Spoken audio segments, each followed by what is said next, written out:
नमस्कार, स्वागत है आपका हमारा समाचार में और मैं हूं आपके साथ दिव्या शेखा। देखिए, कालवाड़ रोड की स्थिति कैसी है वो मैं आपको ना भी बताऊं तो भी मुझे पता है कि आप लोगों को सब पता है, क्योंकि कालवाड़ रोड की जो हालत हो रखी है ना सड़कों की, वो इतनी खराब है।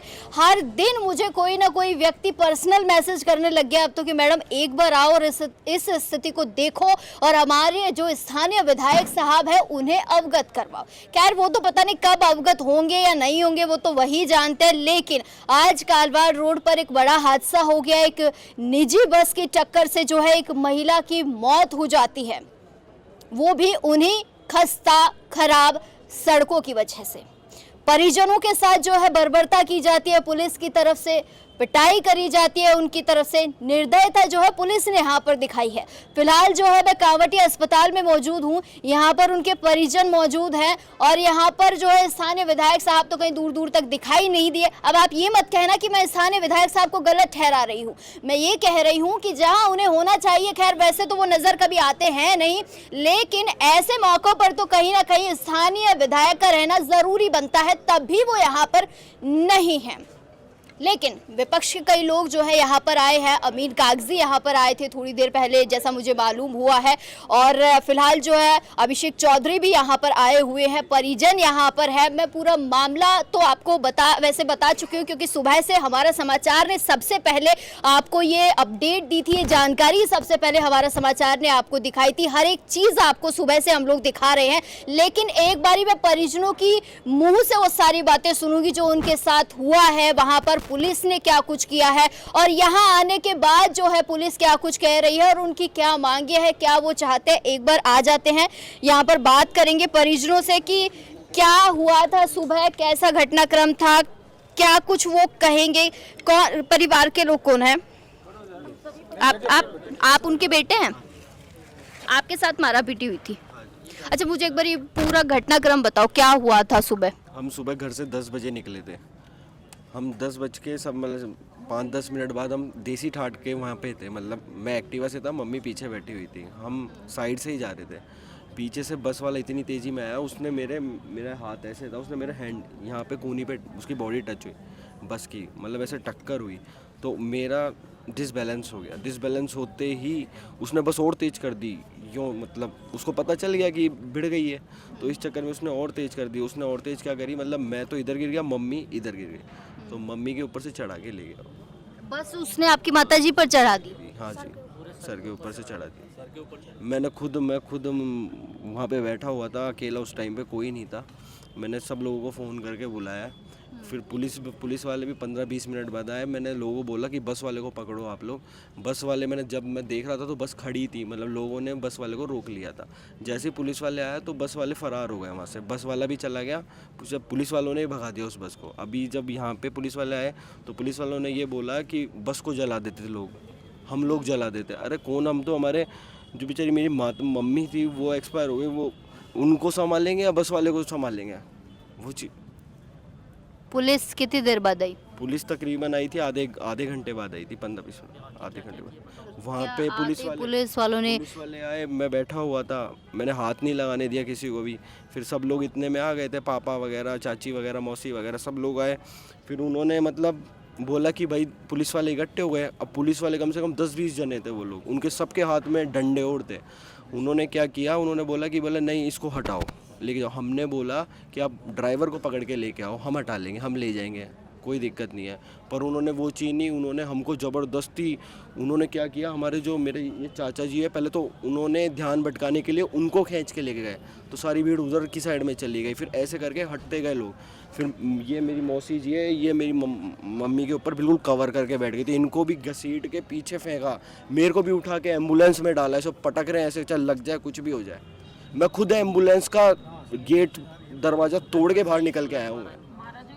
और मेरे यहाँ पे ये खेचम खाची उन्होंने बहुत ऐसे तेज़ी से उठा के फेंक के ऐसे। ये मेरा एक्सीडेंट से इतना कुछ नहीं हुआ, हल्की फुल्की चोट आई थी, उनकी वजह से ज़्यादा हो गई। उसके बाद स्थानीय विधायक को इस बात की जानकारी है? मैम पता नहीं मेरे को तो उस पार्षद कोई नहीं आया यहाँ पे। तो ये एक तो अपने अमेठी जी आए थे, जहाँ पे हम पहले रहते थे बाबरी चंद मार्ग में, हम रहते सिटी में थे। हम यहाँ पे 2 साल से रहने लगे, अभी नया मकान लिया है तो यहाँ पे रहने लगे हैं। तो वही लोग आए थे, अमेठी जी आए थे, किशनपुर और अमीन काक जी आए थे यहाँ पे, वो लोग ही आए थे। पुलिस, आप लोग अपनी माता जी का शव यहाँ पर लेकर आए हैं, यहाँ बैठे हैं, क्या क्या मांगे हैं?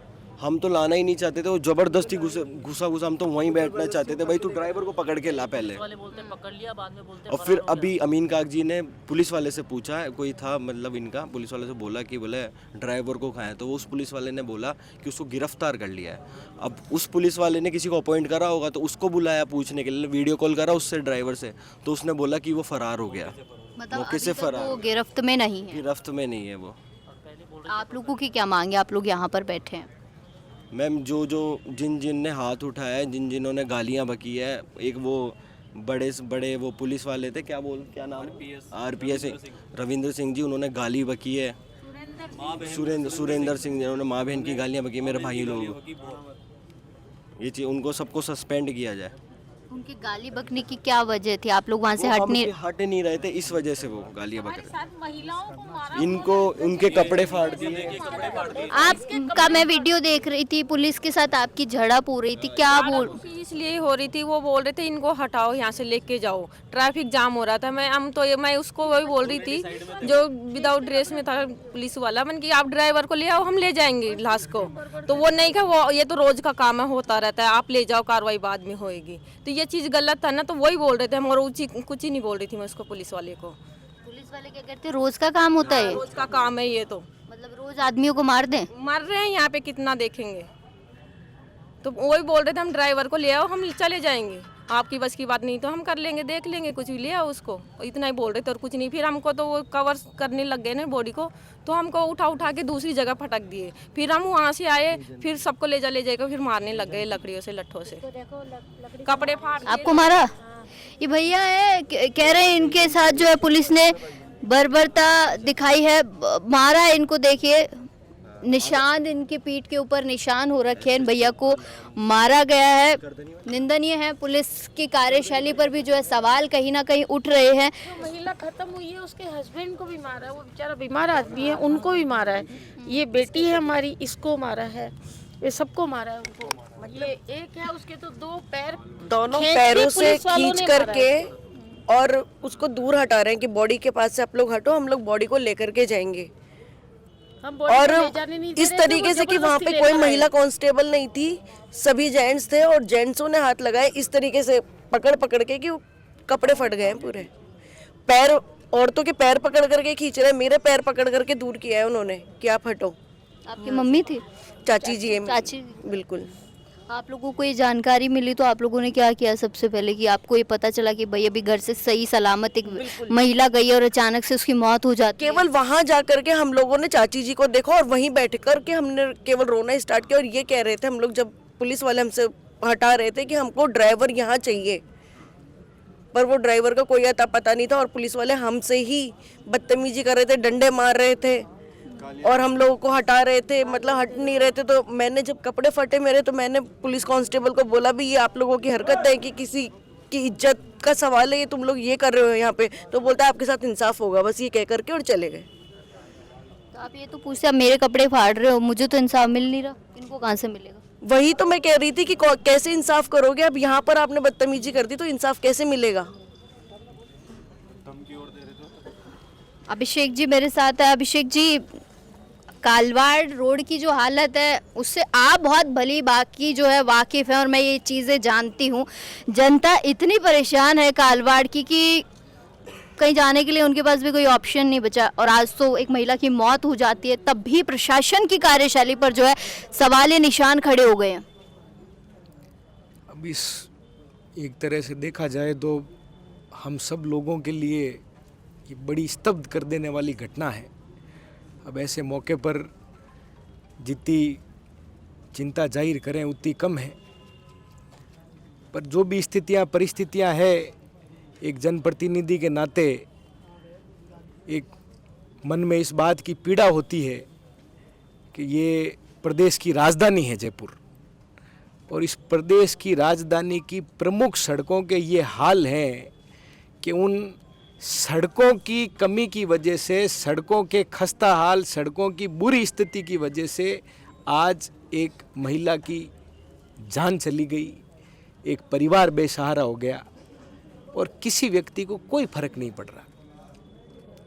आप इस बात को समझिए कि दोपहर की ये घटना है।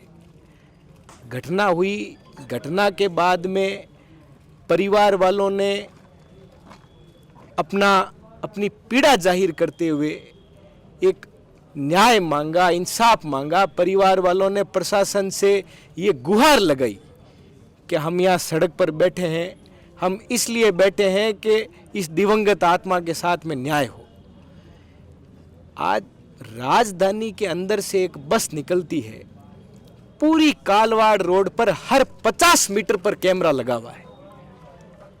एक बस निकलती है, एक बड़ी घटना को अंजाम देती है और बस सड़क पार करके चली जाती है। पुलिस के पास में उस बात का कोई जवाब ही नहीं है।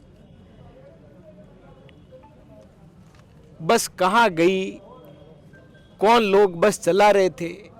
क्या पुलिस का ये धर्म नहीं बनता कि कालवाड़ रोड की पर एक एक्सीडेंट करके कोई बस भागी है, उसे आगे कहीं कालवाड़ में पकड़े, पचार में पकड़े, जोबनेर में पकड़े, उस बस को कहीं रुकवाए, पता करे वो बस किसकी थी। हर 50 मीटर पर कैमरे लगे हुए हैं। अभी तक मध्य रात्रि होने को आई है, अभी तक पुलिस के पास में इस बात का कोई स्पष्ट जवाब नहीं है। बस फटाफट अपनी एक खाना पूर्ति करी। डर था कि परिवार के लोग हैं, यहाँ बैठे रह गए, यहाँ हुजूम हो गया, ये घटनाक्रम देख के और लोग आ गए तो ये कालवाड़ रोड बंद हो जाएगी, जयपुर बंद हो जाएगा, सड़क जाम हो जाएगी, हमारी नौकरियां चली जाएगी। उठा के इनको ला के यहाँ छोड़ दो हॉस्पिटल में, ये जाने इनके कर्म धर्म जाने। और यहाँ ये बैठे रहेंगे 2 दिन 5 दिन, ये बैठ कर अपना राग अलापेंगे, कोई इनको झूठा साचा आश्वासन दे देंगे और ये बेचारे ले जाकर अपने दिवंगत आत्मा का अंतिम संस्कार कर देंगे। ये पुलिस की सोच है। आपके माध्यम से जयपुर के पुलिस कमिश्नर को, राजस्थान के पुलिस के आला मुखिया को, राजस्थान की सरकार के मुख्यमंत्री को और विधानसभा क्षेत्र जोंटवाड़ा के जो चुने हुए हमारे जनप्रतिनिधि हैं आदरणीय कर्नल साहब, उनको भी आपके माध्यम से बड़ी जिम्मेदारी से ये कहना चाहते हैं, कतई प्रशासन और सरकार इस परिवार को अकेला समझने की भूल नहीं करे। पूरे जोंटवाड़ा का कांग्रेस परिवार ये घटना हुई तब से इनके साथ बैठा है और हम अब तक कोई ना कोई इस प्रकार की घटना को, कोई ना कोई इस प्रकार की प्रतिक्रिया हम कर लेते, लेकिन हम इस परिवार की मर्जी के बगैर कोई कदम नहीं उठाना चाहते। इस परिवार की पीड़ा हमारे लिए ज़्यादा ज़रूरी है। इस परिवार के साथ में संवेदनाएं बांटना हमारे लिए ज़्यादा ज़रूरी है। बाकी इस परिवार को न्याय दिलाने की जिम्मेदारी यहाँ मौजूद सब लोगों ने मिलकर ली है और इस परिवार के साथ न्याय प्रशासन को करना पड़ेगा। इस बात को प्रशासन कान खोलकर सुन ले और समझ ले। आपके माध्यम से यही कहना चाहते हैं। आपको पता है, अभी मैं 10 दिन की स्थिति आपको बताती हूँ कि मैं दशहरा से पहले से जो है कालवाड़ को पूरा देख रही हूँ। एक सड़क मुझे ऐसी नहीं मिली है जो ठीक हो, एक सड़क ऐसी नहीं है कालवाड़ रोड की कि मैं स्थानीय विधायक साहब को भी कह रही हूँ कि मैंने एक सड़क ऐसी नहीं देखी है अभिषेक जी जो ढंग की और जिससे आम आदमी चल सके। कहाँ है हमारे विधायक साहब? किन सड़कों को दिखा रहे हैं फिर रीलों में? कौन सी सड़क है जो मुझे नजर नहीं आ रही, इन लोगों को नजर नहीं आ रही, इनके चश्मा चढ़ गया या मुझे चश्मा चढ़ गया, मुझे नहीं दिख रही? वो कौन सी सड़क है, कौन से इलाके की, मैं जानना चाहती हूँ। अगर आपको पता हो तो थोड़ा बताइए हमारे दर्शकों को, वो भी काफी दिन से पूछ रहे हैं सवाल। कालवाड़ रोड की सड़कें दुरुस्त तब हो सकती है जब विधायक जी आदरणीय कर्नल साहब खुद कालवाड़ रोड पर रहना शुरू कर दें। वो जहाँ रहते हैं वहाँ आप जाकर देखो, बड़ी चमचमाती हुई 5 सितारा सड़कें उन्होंने वहाँ तैयार करवा रखी है। उनके घर जाने का रास्ता सुगम रहे, उनको रास्ते में ट्रैफिक में परेशान नहीं होना पड़े, इसलिए उन्होंने कई मीटर तक सड़कें चौड़ी करवा दी, कई लोगों का रोजगार ख़त्म कर दिया, कई दुकानों पर बुलडोजर चलवा दिए। अब वो कालवाड़ रोड पर रहने लग जाए तो कालवाड़ रोड की भी दशा सुधर जाए। आपके माध्यम से यही कहना चाहते हैं आदरणीय मंत्री जी, ये जनता माफ़ नहीं करेगी।